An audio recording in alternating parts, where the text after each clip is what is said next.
Peoples party کی متنازع canals کے خلاف جنگ میں بڑی فتح۔ صدر مملکت آصف زرداری اور بلاول بھٹو کی کوششیں رنگ لے آئی۔ مشترکہ مفادات کونسل نے متنازع نہروں کا منصوبہ مسترد کر دیا۔ وزیر اعظم شہباز شریف کی زیر صدارت بڑی بیٹھک، چاروں وزرائے اعلیٰ، وفاقی وزراء، اراکین کی شرکت۔ مشترکہ مفادات کونسل کے اجلاس کا اعلامیہ جاری، کہا باہمی منظوری کے بغیر کوئی نیا نہری منصوبہ شروع نہیں کیا جائے گا۔ تمام صوبوں کے درمیان مفاہمت کے بغیر وفاقی حکومت اس سلسلے میں مزید پیش رفت نہیں کرے گی۔ وفاقی حکومت صوبائی حکومتوں سے مل کر زرعی پالیسی کا روڈ میپ تیار کر رہی ہے۔ پانی ایک قیمتی اثاثہ ہے، پانی سے متعلق تنازعات افہام و تفہیم سے حل کیے جائیں گے۔ اعلامیہ کے مطابق کونسل نے پہلگام حملے کے بعد بھارتی یک طرفہ غیر قانونی اور غیر ذمہ دارانہ اقدامات کی بھرپور مذمت کی۔ کونسل نے ممکنہ بھارتی جارحیت اور مس ایڈونچر کے تناظر میں ملک و قوم کے لیے اتحاد اور یکجہتی کا پیغام دیا۔ تمام صوبائی وزرائے اعلیٰ نے بھارتی اقدامات کے خلاف وفاقی حکومت کے شانہ بشانہ کھڑے رہنے کا عزم کیا۔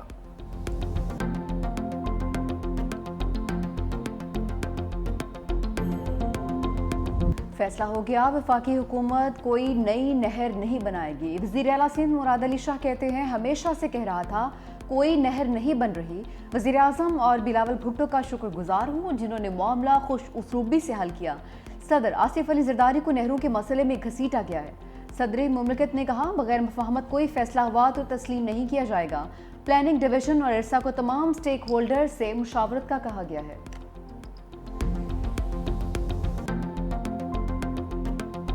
ہمارا موقف ہے کسی کا حق کھانے نہیں دیں گے۔ وزیر اعلیٰ خیبر پختونخوا علی امین گنڈاپور کہتے ہیں تمام صوبوں کو پانی کے حقوق دیے جانے کے حق کے عزم کا اعادہ کیا گیا۔ مسائل کو مفاہمت سے حل کرنے کا فیصلہ کیا گیا۔ این ایف سی ایوارڈ کی نظر ثانی کے حوالے سے ایجنڈا سی سی آئی کے اگلے اجلاس میں شامل ہوگا۔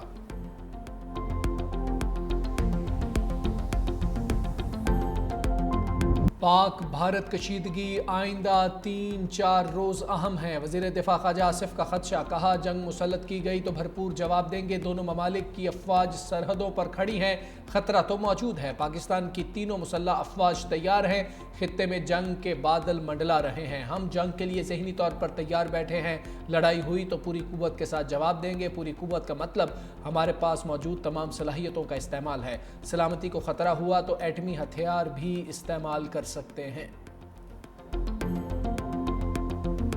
امریکی اخبار نیو یارک ٹائمز نے جنگی جنون پر مودی کو چارج شیٹ کر دیا۔ رپورٹ میں کہا لگتا ہے بھارت پاکستان پر فوجی کارروائی کے لیے کیسز بنا رہا ہے۔ پہلگام واقعے کے بعد بھارت نے 100 غیر ملکی مشنز کے سفارتکاروں کو وزارت خارجہ بلا کر بریفنگ دی۔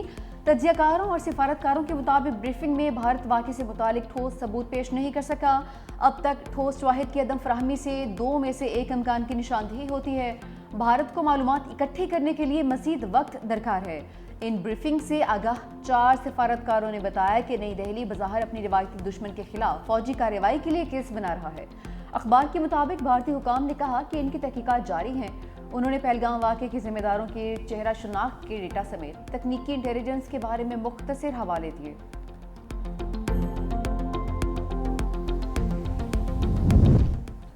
ترک صدر پاک بھارت کشیدگی میں کمی کے لیے پر امید، کہا دونوں ممالک کے درمیان کشیدگی میں فوری کمی دیکھنا چاہتے ہیں پاکستان اور بھارت کے درمیان کشیدگی کو کم کیا جائے۔ پاکستانی عوام کے لیے اپنی بھرپور حمایت کا اعادہ کرتے ہیں۔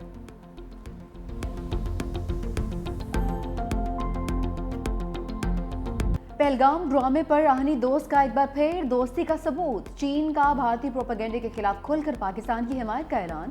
نائب وزیر اعظم اسحاق ڈار اور چینی وزیر خارجہ کا ٹیلی فونک رابطہ۔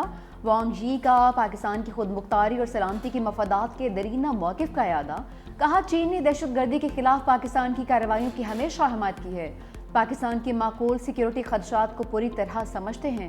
چینی وزیر خارجہ کی پہلگام حملے کی غیر جانبدارانہ تحقیقات کے پاکستانی موقف کی حمایت، کہا چین معاملے کی پیش رفت پر گہری نظر رکھے ہوئے ہے، کسی بھی طرح کا تصادم بھارت اور پاکستان کے بنیادی مفادات میں نہیں۔ دونوں ممالک کو تحمل کا مظاہرہ کرنا چاہیے، دونوں فریقین کو آگے بڑھ کر ایک دوسرے سے ملنا چاہیے اور صورتحال کو سرد کرنے کے لیے کام کرنا چاہیے۔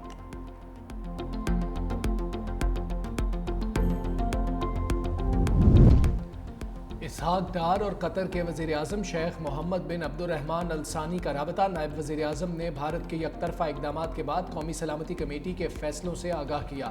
قطری وزیر اعظم کا تنازعات کے حل کے لیے بات چیت پر زور، بدلتی ہوئی صورتحال پر قریبی رابطوں اور مشاورت کو برقرار رکھنے پر اتفاق۔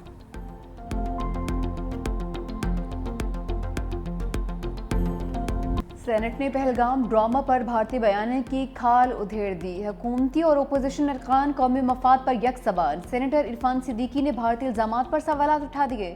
کہا سیاحوں کی حفاظت کے لیے لاکھوں فوج اور خفیہ ایجنسیز کہاں تھیں؟ 7 لاکھ فوج کی موجودگی میں اتنا بڑا حملہ سوالیہ نشان ہے۔ ایل او سی پر آہنی باڑ کے باوجود حملہ آور کہاں سے آئے اور فرار ہو گئے؟ پہلگام فالس فلیگ آپریشن کے تمام پہلو مشکوک ہیں۔ عالمی برادری نے بھارت کے موقف پر جھوٹ کا ساتھ نہیں دیا۔ 37 معاہدے میں عالمی بینک ضامن ہے، بھارت معاہدہ معطل نہیں کر سکتا۔ سینیٹر علی ظفر کے مودی سرکار پر لفظی وار۔ کہا کہ پانی بند کرنے سے بڑی دہشت گردی کیا ہو سکتی ہے؟ یہ معاہدہ معطلی کا اعلان نہیں، ہمارے مستقبل کے خلاف اعلان جنگ ہے۔ پانی پی ٹی آئی نے بھارت کے حملے کے بعد جوابی حملہ کر کے دکھایا۔ مودی نے پانی کا ایک قطرہ بھی موڑا تو ہم اس کو حملہ سمجھیں گے۔ فیصل واوڈا کا بھی 2 ٹوک پیغام۔ کہا کہ بھارت نے پانی روکا تو پہلا حملہ پاکستان کرے گا۔ انڈیا کی اینٹ سے اینٹ بجا دیں گے۔ اس وقت ہمارا آرمی چیف بہادر اور پورا اعتماد ہے، پھر ہمیں کس چیز کی فکر ہے؟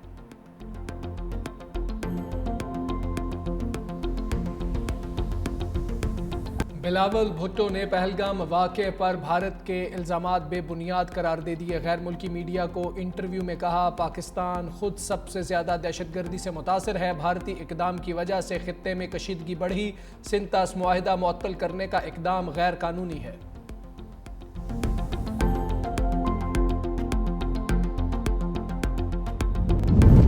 بھارتی اقدام پر عالمی عدالت انصاف روانگی تھی لیکن منسوخی کر دی۔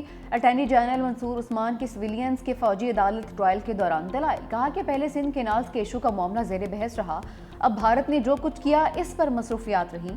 جسٹس جمال خان مندخیل نے کہا کہ پارلیمنٹ نے جو کرنا ہے کرے، وہ ان کا پالیسی معاملہ ہے، ہم نے صرف اس کیس کے حد تک معاملہ دیکھنا ہے۔ جسٹس محمد علی مظہر نے پوچھا دلائل میں کتنا وقت درکار ہوگا؟ اٹارنی جنرل نے کہا کہ وہ 45 منٹ میں دلائل مکمل کر لیں گے۔ بعد ازاں سماعت 5 مئی تک ملتوی۔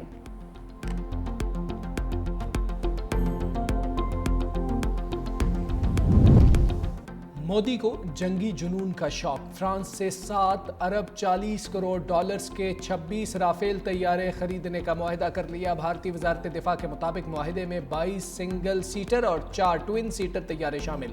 جنگی طیارے 2030 تک بھارت کو فراہم کیے جائیں گے۔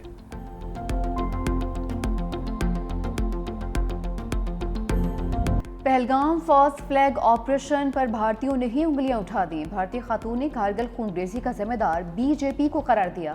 کہا کہ 2002 اور 2017 میں پٹھان کوٹ اور اڑی حملہ مودی سرکار نے کروایا۔ ایک اور بھارتی خاتون کا پہلگام حملہ روکنے میں ناکامی پر مودی سے استعفے کا مطالبہ۔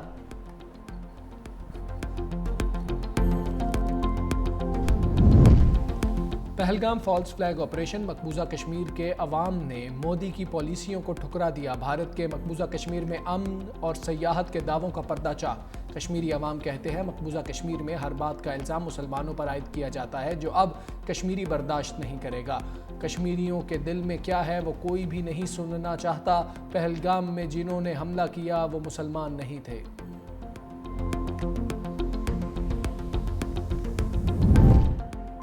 ڈیجیٹل جنگ میں پاکستان کے ہاتھوں بھارت کو شکست فاش۔ مودی سرکار سوشل میڈیا کے محاذ سے دم دبا کر بھاگ نکلی۔ بھارتی چینلز کے پروپیگنڈے پر پاکستانی سوشل میڈیا کا جوابی حملہ۔ بھارت بوکھلاہٹ کا شکار۔ پاکستان کے 16 یوٹیوب چینلز پر پابندی لگا دی۔ چینلز میں منیف فاروق، ارشاد بھٹی، عاصمہ شرازی، رضی نامہ، عمر چیمہ ایکسکلوسیو، رفتار، دی پاکستان ایکسپیرینس شامل۔ جیو نیوز، ڈان نیوز، سما نیوز، سما سپورٹس، ERY نیوز، GNN اور سنو نیوز پر بھی پابندی لگا دی۔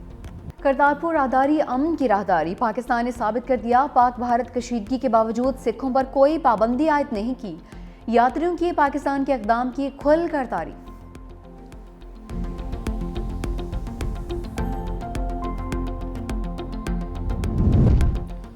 اسلام آباد ہائی کورٹ میں ججز تنازع سنگین صورتحال اختیار کر گیا. جسٹس بابر ستار کا عبوری آرڈر قائم مقام چیف جسٹس کے ڈویژن بینچ سے معطل. جسٹس بابر ستار نے آرڈر معطل ہونے کے باوجود سماعت کی. 8 صفحات پر مشتمل تحریری حکم نامہ جاری کر دیا. لکھا 26 مارچ کا کیس مقرر کرنے کا آرڈر ڈویژن بینچ میں چیلنج ہی نہیں ہوا تو وہ معطل کیسے ہو سکتا ہے.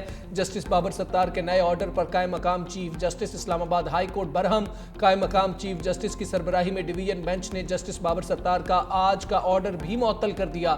قائم مقام چیف جسٹس سرفراز ڈوگر اور جسٹس محمد آصف پر مشتمل بینچ نے انٹرا کورٹ اپیل پر سماعت کی. Director general immigration and passport نے جسٹس بابر ستار کے آرڈر کے خلاف انٹرا کورٹ اپیل دائر کر رکھی ہے. کینیڈا میں نئی حکومت کا چناؤ. وفاقی پارلیمنٹ کے لیے پولنگ کا آغاز. مارک کارنی اور کنزرویٹو رہنما پیری پویلیئر کے درمیان کانٹے کا مقابلہ متوقع. ہیملٹن سے پاکستانی نیاد امیدوار رانا اسلم بھی امیدواروں میں شامل.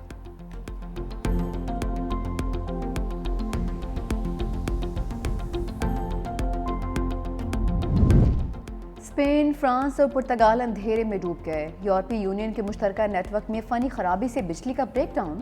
پرتگال اور اسپین کے ایئرپورٹس، ٹرین اسٹیشن سمیت اہم مقامات پر بجلی بند رہی.